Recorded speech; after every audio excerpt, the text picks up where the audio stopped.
الحمد للہ رب العالمین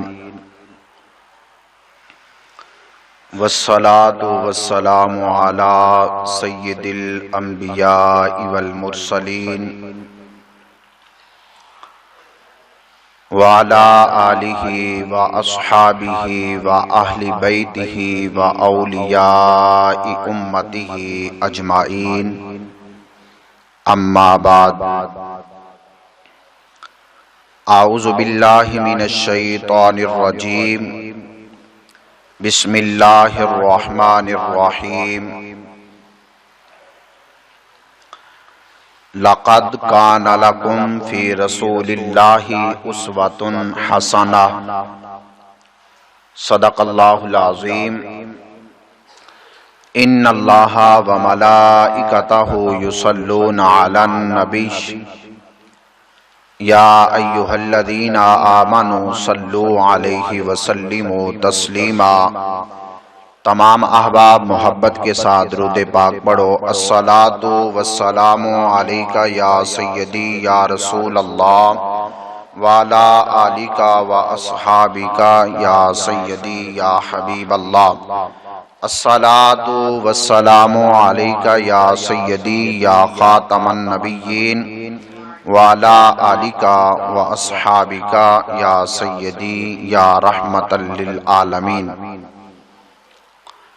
حمد و ثنا کے بعد نہایت ہی واجب الاحترام دوستو، بزرگوں، پیارے بچوں، السلام علیکم ورحمۃ اللہ وبرکاتہ۔ آج کے خطبہ جمعۃ المبارک میں ہماری گفتگو کا عنوان ہے اعمال صالحہ، یعنی حضور نبی رحمت صلی اللہ علیہ وسلم کے سیرت طیبہ، حضور نبی رحمت صلی اللہ علیہ وآلہ وسلم کے اسوہ حسنہ پر عمل کرنا۔ قرآن مجید برہان رشید اللہ تعالیٰ کی لاریب کتاب میں سے ایک آیت مقدسہ کا کچھ حصہ پڑھنے کا شرف حاصل کیا، جس کا مفہوم اس طرح ہے۔ رب العالمین خالق کائنات نے فرمایا، لَقَدْ كَانَ لَكُمْ فِي رَسُولِ اللَّهِ أُسْوَةٌ حَسَنَةٌ۔ اے لوگو، دنیا والو، رب العالمین فرما رہا ہے کہ حضور پاک کی زندگی تمہارے لیے بہترین نمونہ ہے۔ حضور پاک کی زندگی کو اپنا آئیڈیل بنا لو، حضور کی ذات مبارکہ تمہارے لیے نمونہ بھی ہے اور آئیڈیل بھی ہے۔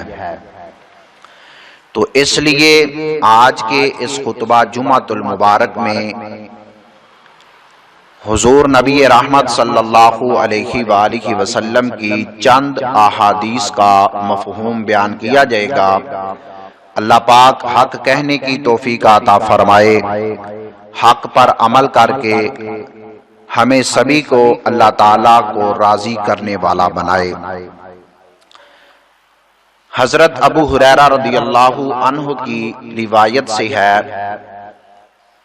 نبی رحمت صلی اللہ علیہ وآلہ وسلم نے فرمایا، قیامت والے دن اللہ تبارک و تعالی ابن آدم علیہ السلام سے پوچھے گا، یعنی آدم کے بیٹے سے پوچھے گا۔ ہم سب حضرت آدم علیہ السلام کی اولاد ہیں۔ اللہ فرمائے گا، اے ابن آدم، میں بیمار تھا، تو نے میری تیمارداری نہیں کی۔ تو بندہ اللہ کے دربار میں عرض کرے گا، اللہ تیری ذات هو الحی القیوم لا تأخذہ سنۃ ولا نوم۔ اللہ تو وہ رب ہے جو سونے سے پاک ہے، اونگ سے پاک ہے، اللہ میں تیری تیمارداری کیسے کرتا، میں تجھے کیسے پوچھتا؟ تو رب العالمین خالق کائنات فرمائے گا میرے بندے دنیا میں فلاں آدمی بیمار تھا، فلاں غریب بیمار تھا، مسکین بیمار تھا، یا فلاں کوئی بھی بندہ بیمار تھا، اگر تو اس بندے کی تیمارداری کرتا تو آج اپنے رب کے ہاں اپنا اجر و ثواب پا لیتا۔ یعنی اللہ خود بندہ مومن سے مخاطب ہوئے گا، فرمائے گا تو بیمار کی تیمارداری کرنے کا بھی بہت بڑا اجر ہے۔ کوئی مسلمان بیمار ہو جائے، ہم اس کی تیمارداری کو جائیں، اگر صبح کو جائیں شام تک، شام کو جائیں صبح تک، اللہ کے 70,000 نوری فرشتے ہمارے لیے بخشش کی دعا مانگتے ہیں۔ تو پھر رب العالمین خالق کائنات فرمائے گا میرے بندے میں بھوکا تھا، مجھے کھانا کھلایا۔ تو وہ بندہ عرض کرے گا رب العالمین تو ساری کائنات کو پالنے والا ہے، تو ساری کائنات کو عطا کرنے والا ہے، تو ان اللہ علی کل شیء قدیر ہے، وَتُعِزُّ مَن تَشَاءُ وَتُذِلُّ مَن تَشَاءُ بِيَدِكَ الْخَيْرُ۔ اللہ تو عزتیں بھی عطا کرنے والا، تو انسان کو ذلت بھی عطا کرنے والا۔ اللہ میں تجھے کیسے کھانا کھلاتا؟ تو رب العالمین خالق کائنات فرمائے گا میرے بندے فلاں میرا بندہ بھوکا تھا، اگر تو دنیا میں رہ کر اس کو کھانا کھلا دیتا تو آج اپنے رب سے اس کا اجر پا لیتا۔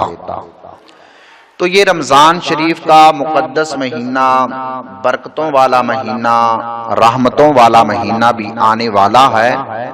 آپ دیکھیں کوئی ایسے لوگ جو مجبور ہیں، وہ اپنا سوال کسی سے نہیں کر سکتے، تو آپ ان کی مجبوری کو سمجھ کر ان کے لیے روزے کا، سحری کا، افطاری کا انتظام کریں، تو رب العالمین کے ہاں آپ اجر و ثواب پائیں گے۔ پھر رب العالمین خالق کائنات فرمائے گا، اس روایت میں الفاظ ہیں کہ میں پیاسا تھا، یہ اللہ کی شیان شان، یہ حدیث پاک کا مفہوم ہے، حالانکہ اللہ پاک ان سب سے پاک ہے، وہ بے نیاز ہے، اس کی ذات هو اللہ احد ہے۔ تو پھر میرے پیارے محترم بھائیو، جب رب العالمین خالق کائنات یہ فرمائے گا تو بندہ پھر عرض کرے گا اللہ تجھے کیسے پانی پلاتا؟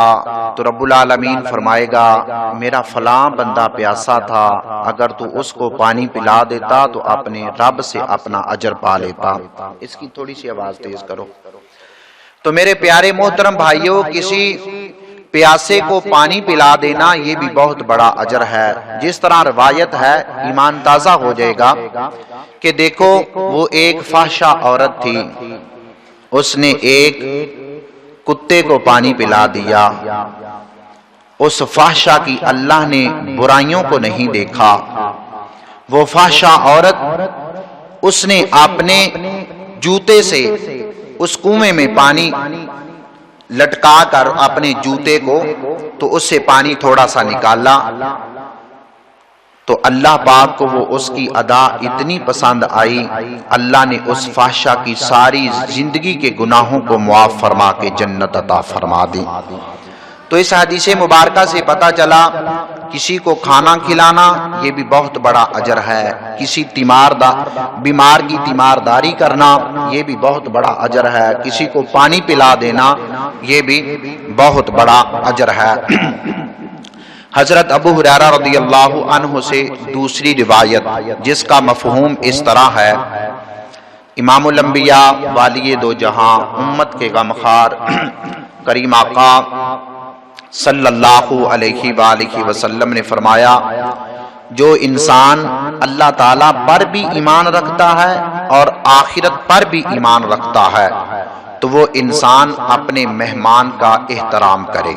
کس پر ایمان رکھتا ہے؟ جس کا ایمان اللہ پر بھی ہے اور آخرت پر بھی ہے، حضور نے فرمایا وہ انسان اپنے مہمان کا احترام کرے۔ مہمان کی اچھے طریقے سے مہمان نوازی کرنا، اس سے بھی اللہ انسان کو بہت زیادہ برکت عطا فرما دیتا ہے۔ مہمان اگر خوش ہو کر بندہ مومن کے لیے جس کے گھر میں آیا ہے اس کے لیے دعا مانگ دیتا ہے تو یہ بھی اس کے لیے سعادت والی بات ہے۔ ہمارے ہاں معاشرے میں یہ بات ہے کہ اگر سکے سے سکا بھی آ جائے، اگر وہ انسان اتنا مالدار نہیں، ہم اس کی اچھے طریقے سے مہمان نوازی نہیں کرتے۔ اگر کوئی اور آ جائے وہ مالدار ہو، ہم اس کو بڑا اپریشیٹ کرتے ہیں، اس کی بڑی تعظیم کرتے ہیں، اس کو بڑی عزت دیتے ہیں۔ نانا گھر میں امیر آئے یا غریب مہمان بن کر آئے تو آپ اس کو اللہ اور اللہ کے رسول کے لیے عزت دیں، کائنات کے اندر اللہ تمہیں عزت عطا فرما دے گا۔ پھر فرمایا جو انسان اللہ پر بھی ایمان رکھتا ہے اور آخرت پر بھی ایمان رکھتا ہے، وہ انسان اپنے پڑوسی کو، اپنے ہمسائے کو کبھی اذیت نہ دے، کبھی تکلیف نہ دے۔ ہمسائے کو پریشان کرنا، اپنے ہمسائے کو اذیت دینی، یہ میرے بھائیوں بہت بڑا گناہ ہے۔ بلکہ نبی رحمت صلی اللہ علیہ وسلم فرماتے ہیں کہ حضرت جبرائیل علیہ السلام حضور کی خدمت اقدس میں حاضر ہوئے تو حضرت جبرائیل علیہ السلام نے ہمسایوں کے اتنے حقوق بیان فرمائے۔ حضور فرماتے ہیں میں یہ سوچنے لگا، حضور نے فرمایا کہ میں حضرت جبرائیل علیہ السلام نے جو ہمسایوں کے حقوق فرمائے، مجھے ایسے ڈر لاحق ہوا کہ حضرت جبرائیل علیہ السلام کہیں آدھے وراثت کا یا آدھے مال کا کہیں ہمسائے کو حقدار نہ بنا دے۔ ہمسائے کو تکلیف نہیں دینی چاہیے۔ اور پھر فرمایا کہ اچھی بات کہو، اگر اچھی بات نہیں کہہ سکتے تو پھر بری بات بھی نہ کہو۔ بلکہ حضرت علی رضی اللہ عنہ حیدر کرار فرماتے ہیں اے لوگو، تیروں کے، تلواروں کے، نیزوں کے زخم بھر جاتے ہیں۔ انسان کو تیر لگ جائے، تلوار لگ جائے، نیزہ لگ جائے، چند دنوں کے بعد وہ جسم کا زخم جو ہے وہ آپس میں مل جاتا ہے، وہ نشان ختم ہو جاتا ہے، وہ زخم بھر جاتا ہے۔ حضرت علی رضی اللہ عنہ فرماتے ہیں اے لوگو، زبان سے جو بولا ہوا لفظ ہے یہ کبھی دل کے اوپر جو زخم کر دیتا ہے یہ کبھی پر نہیں ہوتا۔ تو اس لیے فرمایا جب بھی کسی سے بات کرنی ہے تو اپنی زبان کو قابو میں رکھ کر بات کرنی ہے۔ تیروں تلواروں کے زخم بھر جاتے ہیں لیکن زبان کا بولا ہوا زخم جو ہے وہ کبھی نہیں بھرتا۔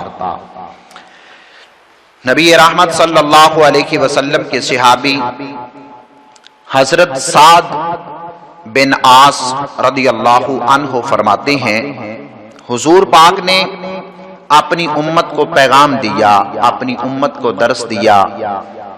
کس طرح اپنی امت کو فرمایا؟ حضور نے فرمایا لوگو، بڑا بھائی جو ہے یہ باپ کی مانند ہے۔ بڑا بھائی جو ہے اس کا کتنا رتبہ بیان فرمایا۔